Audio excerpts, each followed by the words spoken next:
तो चलिए शुरुआत करते हैं लाइफ ऑन मार्स एपिसोड 2 की। जैसा कि आपने पिछले एपिसोड में देखा था कि हान तेजू विक्टिम की डेड बॉडी देखकर काफी घबरा जाता है। इस वजह से वो थोड़ा दूर जाकर खड़ा हो जाता है। इधर योंग की डोंगचुल को बता रहा होता है कि ये लड़की यांग कॉफी शॉप में काम करती थी। इसका नाम ली यांगजा है और इसने करीबन 1 महीने पहले ही काम ज्वाइन किया था। साथ ही में जो उनकी ओनर थी उसने कंप्लेंट की थी कि ली यांगजा पैसे चुराकर वहां से भाग गई थी। डोंगचुल पूछता है कितने पैसे, फिर वो बताता है $3000। डोंगचुल कह रहा होता है कि ये इतने पैसे वो क्या करेगी, क्योंकि जो उसके यंगर सिबलिंग है वो 3 महीने पहले ही मर गए थे कैंसर से। तभी योंकी कहता है आपको लगता नहीं कि ये सुसाइड है।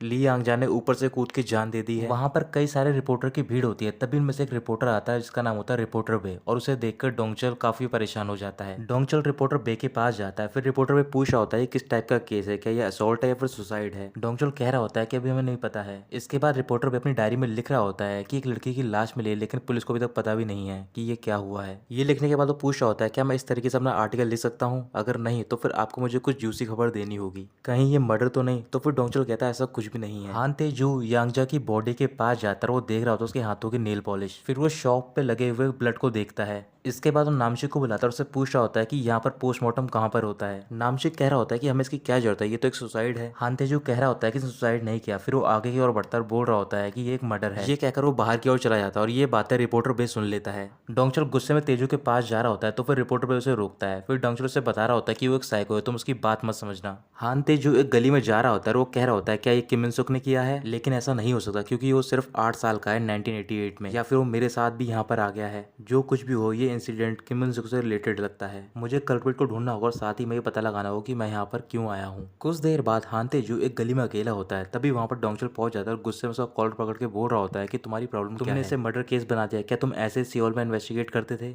हान तेजू कह रहा होता है कि अगर ये सुसाइड होता तो फिर जैसे ही वो कूद गया छत से उसके और भी कई बॉडी पार्ट पे चोट के निशान होने चाहिए थे, लेकिन नहीं है, सिर्फ सर पे चोट के निशान है। ये कहकर वो उसे धक्का दे देता है और वहां से जा रहा होता है। डोंगचल उसे दोबारा पकड़ता है और बोल रहा होता है कि तुम ये क्यों कर रहे हो। हान तेजू उसे बता रहा होता है कि ये कोई सिंपल मर्डर केस नहीं है। तभी डोंगचल की नजर जाती है कि वहां पर साइड में रिपोर्टर बे खड़ा होता है और उसने ये सब नोट कर लिया होता है। फिर वो हान तेजू को छोड़ता है और उस रिपोर्टर बे का पीछा करने लग जाता है, लेकिन वो उसे नहीं पकड़ पाता। हान तेजू ने ली यांगजा की बॉडी को पोस्टमार्टम के लिए भेज दिया होता है। इस वजह से वो चारों उस डॉक्टर से मिलने के लिए जा रहे होते हैं जो कि पोस्टमार्टम करने वाला होता है। डोंगचल, योंगी और नामसिंह तीनों कार में बैठ जाते हैं, लेकिन जैसे तेजू बैठने जा रहा होता है कार में तभी डोंगचल उसे रोक देता है और बोल रहा होता है कि इसमें सिर्फ 3 लोगों की जगह है, और साथ ही में उसे पैसे देता है और बोल रहा होता है कि यहीं पास में एक बस स्टॉप है तो फिर तुम बस नंबर 2 ले लेना, तुम वहां पर पहुंच जाओगे। ये कहकर वो वहां से चले जाते हैं।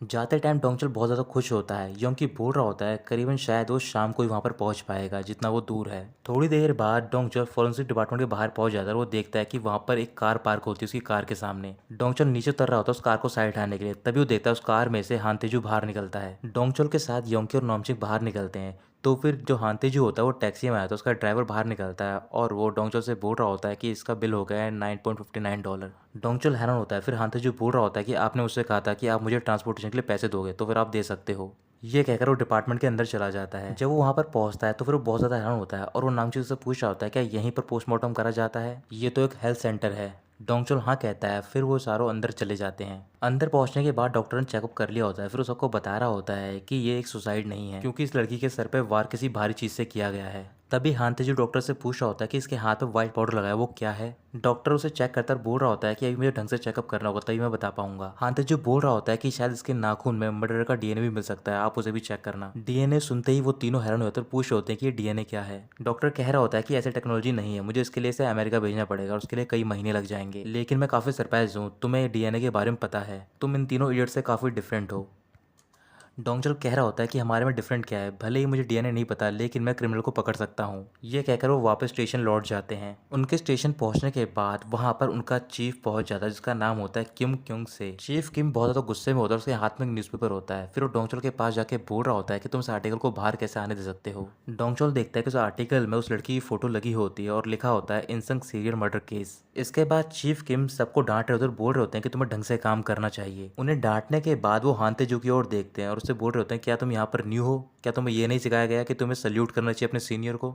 हान तेजू कुछ भी नहीं कहता। फिर चीफ किम वहां से चला जाता है। चीफ किम के जाने के बाद वो चारों आपस में बैठकर डिस्कशन कर रहे होते हैं इस केस के बारे में। नामचुंग उन्हें बता रहा होता है कि आखिरी बार विक्टिम को 3 दिन पहले देखा गया था, वो जांगी मोटल में गई थी डिलीवरी करने के लिए। हान तेजू कह रहा होता है कि हमें एक और बार मोटल में जाना चाहिए और वहां पर इन्वेस्टिगेशन करनी चाहिए, हमें फिंगरप्रिंट्स मिल सकते हैं, आपको फॉरेंसिक टीम को कॉल करना चाहिए। डोंगचल बोल रहा होता है क्या तुम एफबीआई एजेंट हो। इसकी कोई भी जरूरत नहीं है। हान तेजू बोल रहा होता है कि ये सीरियल मर्डर केस है। डोंगचल का गुस्सा बढ़ जाता है। फिर हान तेजू कह रहा होता है क्या तुम वाकई में क्रिमिनल को पकड़ना चाहते हो कि नहीं। फिर डोंगचल हान तेजू से कहता है तुम्हारी जैसी मर्जी हो, उस टाइप से तुम केस को इन्वेस्टिगेट कर सकते हो और हम खुद अपना अलग करेंगे। हान तेजू उसकी बात मान जाता है। फिर वो डिपार्टमेंट के डॉक्यूमेंट रूम में जाता है और वहां पर कुछ फाइल्स देख रहा होता है जो कि इस केस से रिलेटेड हो। अचानक से हान तेजू को किसी आवाज सुनाई दे रही होती है और उससे कोई बोल रहा होता है मिस्टर हान तेजू आपके रेस्पिरेशन रेट गिर रहा है। हान तेजू के सर में पेन होना स्टार्ट हो जाता है और वो वहीं पर गिर जाता है। फिर वो किसी तरीके से खड़ा होता है, दूसरी साइड जा रहा होता है जहां से उसे आवाज सुनाई दे रही होती है। उसी टाइम वहां पर यूना यंग पहुंच जाती है। यूना उसे बता रही होती है कि ये आवाज रेडियो से आ रही है।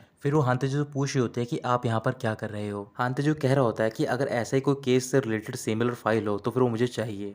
यूना आज फाइल चेक करती है और उसे 4 फाइल देखकर बोल रही होती है कि इससे रिलेटेड तो नहीं, लेकिन ये असॉल्ट के केसेस हैं। हानतेजू फाइल लेने के बाद पूछ रहा होता है कि ये यांग कॉफी शॉप कहाँ पर है। यूना उसे डायरेक्शन समझा रही होती है लेकिन उसे समझ नहीं आता। इस वजह से यूना हानतेजू को यांग कॉफी शॉप में लेकर जाती है। कॉफी शॉप में पहुंचने के बाद हानतेजू ओनर से पूछ रहा होता है यांगजा के बारे में। ओनर बता रही होती है कि यांगजा बहुत ज्यादा पॉपुलर थी क्योंकि वो सुंदर थी, इसी वजह से मैंने उसे $3000 दिए थे एज अ गिफ्ट।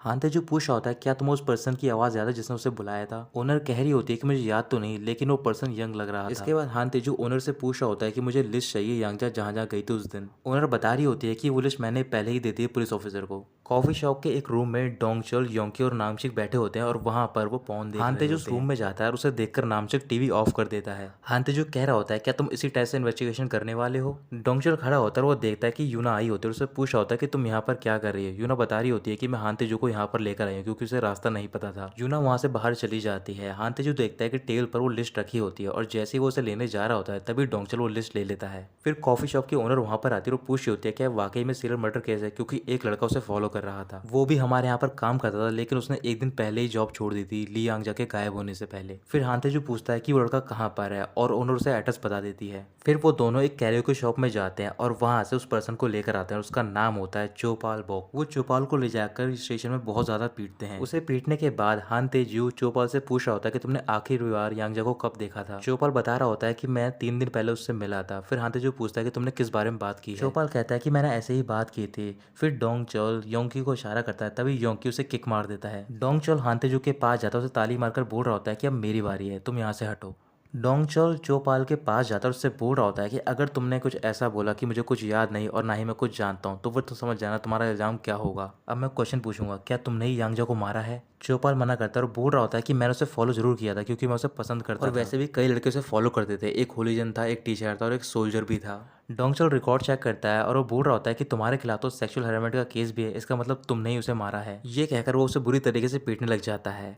फिर हानतेजू वो रिपोर्ट चेक करता है और वो बोल रहा होता है कि इसने उसे नहीं मारा है। ये कहकर वो चोपाल के पास जाता है और उससे बोल रहा होता है कि तुम अपनी मुट्ठी बनाओ, लेकिन वो मुट्ठी नहीं बना पाता क्योंकि उसका एक्सीडेंट हुआ होता है और इस वजह से वो अपने हाथ को मोड़ नहीं पाता है। हानतेजू कहता है कि ये उसे नहीं मार सकता क्योंकि ये नेल पॉलिश अप्लाई नहीं कर सकता उस लड़की के हाथ पर। डोंगचल बोल रहा होता है कि तुम कैसी बात कर रहे हो। तभी वहां पर नामशिक आता है और डोंगचल को बता रहा होता है कि चोपाल 3 दिन पहले फ्यूनरल पे था जिस दिन वो क्राइम हुआ था। इस वजह से वो चोपाल को वहां से जाने देते हैं। कुछ देर बाद वो पुलिस स्टेशन में जितने भी वर्कर होते हैं यांग कॉफी शॉप के, वो सबको वहां पर बुलाते हैं इन्वेस्टिगेशन के लिए। सबसे पूछताछ करने के बाद उन्हें कोई भी क्लू नहीं मिलता। आखिर में वो थक हार के बैठे होते हैं। फिर हानतेजू एक चिट लेकर यूना के पास जाता है और उससे बोल रहा होता है क्या तुम इस पर्सन को ढूंढ सकते हो जिसका मैंने नाम लिखा है। उस चिट पे उस पर्सन की डेट ऑफ बर्थ भी होती है और हानतेजू से बता रहा होता है कि शायद ये इस केस से रिलेटेड होगा। यूना वो चिट ले लेती है। रात को हानतेजू क्राइम सीन पे जा रहा होता है, तभी देखता है उसके सामने से डोंगचल भी आ रहा होता है। वो दोनों एक जगह पर रुक जाते हैं और दोनों एक साथ पूछ रहे होते हैं कि तुम यहाँ पर क्या कर रहे हो। हानतेजू कुछ भी नहीं कहता, वो भागना स्टार्ट कर देता है और डोंगचल भी उसका पीछा कर रहा होता है। तभी वो उसे धक्का देता है और वो उससे आगे चला जाता है। ऐसे ही वो चूहे बिल्ली की तरह लड़ने लग जाते हैं। आखिर में हानतेजू आगे निकलता है, क्राइम सीन पर जाता है और वो देखता है कि वहां पर एक पहले से एक पर्सन होता है। फिर वो अचानक से डोंगचल को पकड़ता है और उसे चुप कराता है।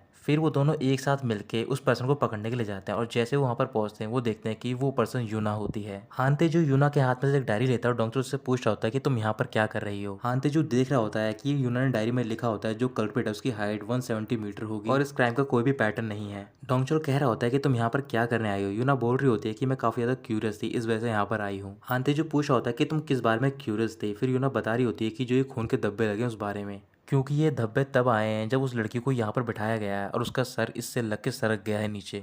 हान तेजू पूछ रहा होता है क्या तुमने ये सब डायरी में खुद लिखा है। यूना हाँ कहती है और बोल रही होती है कि मैंने साइकोलॉजी में मेजर किया है। हान तेजू पूछता है तुमने ही कहा कि इसमें कोई भी क्राइम का पैशन नहीं है। यूना कह रही होती है कि अगर कोई ऐसा होता तो फिर कल्प्रिट सीधा विक्टिम के फेस पर अटैक करता, लेकिन उसका फेस बिल्कुल ठीक था और शायद उसे बैठाने के बाद यहाँ पर वो कुछ देर तक उसके फेस को घूरता रहा होगा क्योंकि शायद वो यांगजा को पसंद करता था।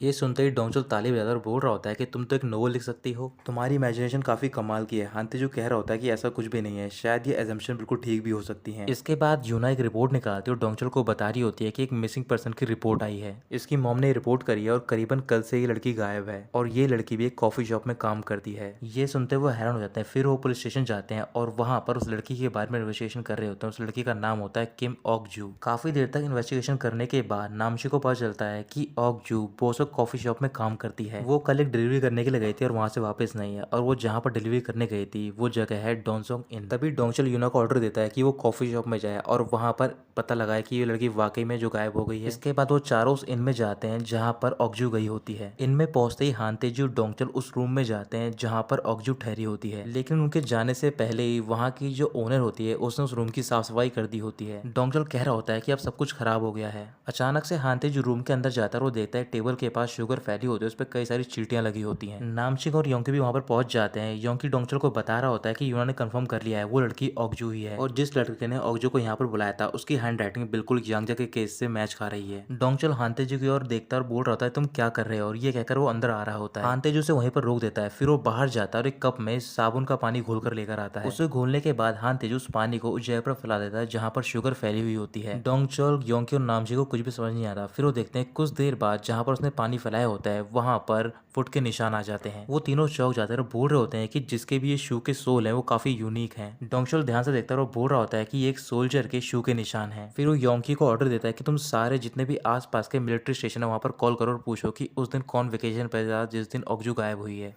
इसके बाद हानतेजू कह रहा होता है कि चौपाल ने बताया था कि उस लड़की का पीछा एक सोल्जर भी कर रहा था। इस वजह से वो दोबारा कैरियो के शॉप में जाते हैं और वहां पर चौपाल को उठा लेते हैं। पुलिस स्टेशन में लाने के बाद वो चौपाल को इज्जत से बैठाते हैं और उससे बोल रहे होते हैं तुमने हमें बताया था कि लियांगजा का पीछा एक सोल्जर भी कर रहा था, क्या तुम्हें याद है वो कैसा दिखता था। चौपाल कह रहा होता है कि वो अक्सर उसका पीछा करता था। मैं उसका फेस तो नहीं देख पाया हूँ ढंग से, लेकिन एक बार फोटो दिखाओगे तो फिर मैं जान जाऊंगा। मैंने सिर्फ एक बार फेस देखा था, वो भी रात को। डोंगचुल पूछ रहा होता है क्या तुम्हें पता है कि वो कौन सी ट्रूप में था। चौपाल कह रहा होता है उसने यूनिफॉर्म नहीं पहनी थी और उसके बाल छोटे थे। तभी हानतेजू कहता है मैं तुम्हें लिस्ट दिखाऊंगा उस दिन जितने सोल्जर छुट्टी पे थे, तुम्हें पहचानना होगा कि वो कौन है। सुनते ही चौपाल एटीट्यूड में आया था और बोल रहा होता है कि मैं फेस पहचान तो लूंगा, लेकिन तुम्हें उससे पहले मुझे चाय पिलानी होगी और तुम दोनों इतने डेस्परेट हो इस वजह से मैं तुम्हारी हेल्प कर रहा हूँ, नहीं तो मैं नहीं करता। फिर वो एक एक करके वो लिस्ट चेक कर रहा होता है और साथ में चाय पीता जा रहा होता है। पूरी लिस्ट खत्म हो जाती है लेकिन वो नहीं पहचान पाता। तो फिर डोंगचुल गुस्से में खड़ा होता है और उसे चांटा मारकर बोल रहा होता है कि तुम कुछ भी पहचान नहीं पाए हो, सिर्फ चाय पीते जा रहे हो। ये कहकर वो उसे वहां से भगा देते हैं। इसके बाद हानतेजू और डोंगचुल टैवन में जाते हैं। वहां पर वो ड्रिंक कर रहे होते हैं। डोंगचुल पूछ रहा होता है कि वाकई में एक सीरियल मर्डर केस है और तुम्हें इतना पता क्यों इस केस के बारे में। हानतेजू कह रहा होता है मुझे पता नहीं कि ये सीरियल मर्डर केस है या फिर नहीं, लेकिन सेम ऐसा ही केस सियोल में ही था और मैं क्रिमिनल को नहीं पकड़ पाया था। जब मैंने क्रिमिनल को पकड़ा था मैंने उसे जाने दिया था। फिर वो वहीं पर ड्रिंक करते हैं और वहीं पर सो जाते हैं। सुबह उठकर हानतेजू बाहर जाता है और वो देख रहा होता है कि उसके सामने एक पर्सन खड़ा होता है और बोल रहा होता है कि हानतेजू तुम्हें उठना होगा, तुम गिव अप मत करना। तभी वहां पर यूना पहुंच जाती है। यूना हानतेजू से बोल रही होती है कि मैंने सिटी हॉल में चेक करा उस पर्सन के बारे में, लेकिन कुछ भी पता नहीं चला। फिर हानतेजू कह रहा होता है क्या तुम पूरी कंट्री का चेक कर सकती हो। यूना बोल रही होती है कि मैं कर तो सकती हूँ लेकिन उसमें बहुत ज्यादा टाइम लग जाएगा। जिस बच्चे को आप ढूंढ रहे हो क्या वो इस केस से रिलेटेड है। हानतेजू कह रहा होता है कि किम मिन सॉक एक मर्डर है, उसने 7 लोगों को मारा और साथ ही में उसने सेन को भी किडनैप कर लिया है। उसे यहाँ पर होना चाहिए क्योंकि मैं भी 2018 से 1988 में आया हूँ। यूना को कुछ भी समझ नहीं आता। फिर वो हानतेजू को एक डॉक्टर का नंबर लिख कर देती है और बोल रही होती है कि आपको यहाँ पर चेकअप कराना चाहिए। भले ही कार एक्सीडेंट की वजह से तुम्हें कोई फिजिकल डैमेज नहीं आया है, लेकिन लगता है मेंटली डैमेज आया है। फिर डोंगचुल भी बाहर आता है और वो दोनों पुलिस स्टेशन चले जाते हैं। स्टेशन में पहुंचने के बाद डॉक्टर का कॉल आता है तो फिर हानतेजू कॉल को अटेंड करता है और डॉक्टर से बता रहा होता है उस लड़की के हाथ पे कैल्शियम सल्फेट है। डोंगचुल पूछ रहा होता है ये क्या होता है। फिर हानतेजू से बताता है कि ये एक प्लास्टर होता है। डोंगचुल कह रहा होता है ये सिर्फ प्लास्टर है और तुमने इस बात का इतना बड़ा पतंगड़ बना दिया। हानतेजू बोल रहा होता है कि यांगजा को मारने से पहले उस कल्प्रिट ने एक दिन उसे जिंदा रखा था, इसका मतलब ऑक्जू भी जिंदा है और हमारे पास 9 घंटे उसे बचाने के लिए। डोंगचुल कह रहा होता है कि वो कल्प्रिट आसपास का नहीं है क्योंकि किसी न किसी ने उसे देखा होता स्ट्रॉ स्टॉक करते हुए उस लड़की को। फिर हांतेजू कहता है क्यों ना हम आसपास के नेबरहुड को करें इन्वेस्टिगेट। उसी टाइम डोंगचल को आइडिया आता है। फिर वहां पर आसपास की जितनी भी ओल्डर लेडीज होती हैं या फिर वहाँ की जो लीडर होती है उन सबको कॉल करता है और स्टेशन बुलाता है। सारी लेडीज स्टेशन पहुंच जाती है और डोंगचल उनसे पूछ रहा होता है कि हम एक लड़के को ढूंढ रहे हैं। वो लड़का अर्ली 20s में और उसकी हाइट मेरे से थोड़ी सी कम है और वो हमेशा कॉम्बैट बूट पहनता है। किसी को कुछ भी याद नहीं आ रहा होता तभी एक लेडी बाथरूम जा रही होती है। तभी वो लेडी रुकती और पूछ रही होती है क्या वो लड़का सिंगल है, क्योंकि एक लड़का है जिसका घर परसिमन ट्री के पीछे है। डोंगचो समझ जाता है कि वो जगह कहाँ पर है। फिर वो हान तेजू और कुछ पुलिस फोर्स को लेकर उस जगह पर जाता है। उस जगह पर पहुंचकर वो घर के अंदर जाते हैं और वो देखते हैं कि वहाँ पर यांगजा और ऑक्जू की बहुत सारी फोटोज होती हैं। साथ ही में उन्हें वहाँ पर ब्रिकेट पाउडर मिलता है। हान तेजू कह रहा होता है कि इस पाउडर का इस्तेमाल किया जाता है कैल्शियम सल्फेट के साथ। फिर वो सारे एक पास ही की फैक्ट्री में जाते हैं। वो सारे फैक्ट्री में चेक कर रहे होते हैं। योंग वहाँ पर आता है, उन्हें बता रहा होता है कि यहाँ पर एक पर्सन है जो कि बहुत ज्यादा सस्पिशियस है जिसका नाम है ली क्योंग शिक। हान तेजू वहाँ पर एक एक करके सारे वर्कर के मास्क उतारकर देख रहा होता है। चेक करने के बाद वो बाहर जाते हुए देखते हैं कि वहाँ पर बहुत सारी कैल्शियम सल्फेट की बोरी होती हैं। फिर वो पास के एक रूम में जाते हैं, वो देखते हैं कि उसके नीचे बेसमेंट में एक और रूम होता है। वहाँ पर उन्हें एक हैमर मिलता है जिसपे कि ब्लड लगा हुआ होता है। फिर हान तेजू यांगजा की फोटो निकालकर बोल रहा होता है कि यहीं पर उस लड़की की फोटो खींची गई थी। ऐसे ही ढूंढते ढूंढते उन्हें एक सीक्रेट डोर मिलता है। जब वो उसे ओपन करते हैं वहाँ पर उन्हें एक लड़की बंधी हुई मिलती है और वो लड़की होती है ऑक्जू। ऑक्जू भी जिंदा होती है। तभी वहां पर एक आदमी पहुंच जाता है और वो हान तेजू को देखकर मास्क लगा लेता है। हान तेजू उस आदमी का पीछा करने लगता है और साथ ही में डोंगचल भी। कुछ देर तक पीछा करने के बाद वो उस आदमी को पकड़ लेते हैं। वहां पर काफी सारे रिपोर्टर पहुंच जाते हैं और डोंगचल उस क्रिमिनल के साथ फोटो भी खिंचवा रहा होता है। हान तेजू भागकर क्रिमिनल के पास जाता है, उसका मास्क हटाता है। वो बहुत ज्यादा सरप्राइज होता है क्योंकि उसने जिस पर्सन को देखा होता है मास्क लगाते हुए ये वो पर्सन नहीं होता है। इसके बाद वो चिल्लाकर पूछ रहा होता है कि किम बन सुक कहाँ पर है, तुम उसे जानते हो, मुझे सच सच बता दो। ये देखकर डोंगचल हान तेजू को उससे दूर करता है। कल्प्रिट को पकड़ने के बाद वो सारे टैन में जाते हैं और वहां पर सेलिब्रेट कर रहे होते हैं सिवाय हान तेजू के, क्योंकि वो चुपचाप बैठा हुआ होता है। हान तेजू बहुत अकेला फील कर रहा होता है और समझ नहीं आ रहा होता कि वो यहाँ पर क्या कर रहा है। इस वजह से वो वापस पुलिस स्टेशन चला जाता है। वहां पर पहुंचकर वो केस के बारे में और देख रहा होता है और बोल रहा होता है कि उस पर्सन ने कहा कि वो किम मिन सुक को नहीं जानता है। क्या वाकई में इस केस का कोई भी रिलेशन नहीं है किम मिन सुक से। कुछ ही देर बाद वहां पर यूना पहुंच जाती है। यूना हान तेजू से बोल रही होती है कि तुम्हें रेस्ट करना चाहिए, तुम बहुत दिनों से सोई नहीं हो। हान तेजू कह रहा होता है कोई फायदा नहीं, क्योंकि मुझे नहीं पता ये रियलिटी है या फिर ड्रीम। क्या मैं वाकई में पागल हो गया हूँ। यूना बता रही होती है कि मैंने बहुत साल पहले एक नर्सिंग होम में काम करा था और वहाँ पर एक एल्डर थे जिन्हें भी तुम्हारी जैसी प्रॉब्लम थी। वो भी तुम्हारी तरह बातें करते थे, लेकिन एक दिन के बाद वो ठीक हो गए क्योंकि उन्होंने मुझे बताया। मैंने उस बारे में सोचना छोड़ दिया और मैं आज में जीने लग गया। अगर तुम भी ऐसा करोगे तो फिर शायद तुम भी ठीक हो जाओगे। ये कहकर वो चली जाती है। उसके जाने के कुछ देर बाद हान तेजू भी बाहर जाता है और उसे किसी की आवाज़ आ रही होती है जो कि उसका नाम बुला रहा होता है। हान तेजू आवाज़ का पीछा करता है, उसके सामने एक पर्सन खड़ा होता है। वो पर्सन कह रहा होता है कि मैं तुम्हारा डॉक्टर हूँ, मेरा नाम है जांग वॉन जे। अभी मैं तुमसे बात कर पा रहा हूँ तुम्हारे सबकॉन्शियस माइंड से। तुम मेरे पेशेंट हो क्योंकि तुम कोमा में हो। हान तेजू जैसे डॉक्टर के पास जा रहा होता है अचानक से वो डॉक्टर और उससे दूर होता जा रहा होता है। डॉक्टर कह रहा होता है कि सेम तुम्हारा वेट कर रही है उठने का, जो भी तुम देख रहे हो ये सब रियल नहीं है, तुम्हें वापस आना होगा। अचानक से डॉक्टर गायब हो जाता है। फिर हान तेजू स्टेशन के टेरेस पर जाता है। वो टेरेस के कोने पे खड़ा होकर बोल रहा होता है कि ये सब इल्यूजन है और मुझे इसे ब्रेक करना होगा। ये सब मेरा ड्रीम था, इस वजह से अब वक्त आ गया है मुझे यहाँ से बाहर निकलने का। ये कहकर वो कूदने जा रहा होता है। तो दोस्तों यहीं पर खत्म होता है ये एपिसोड।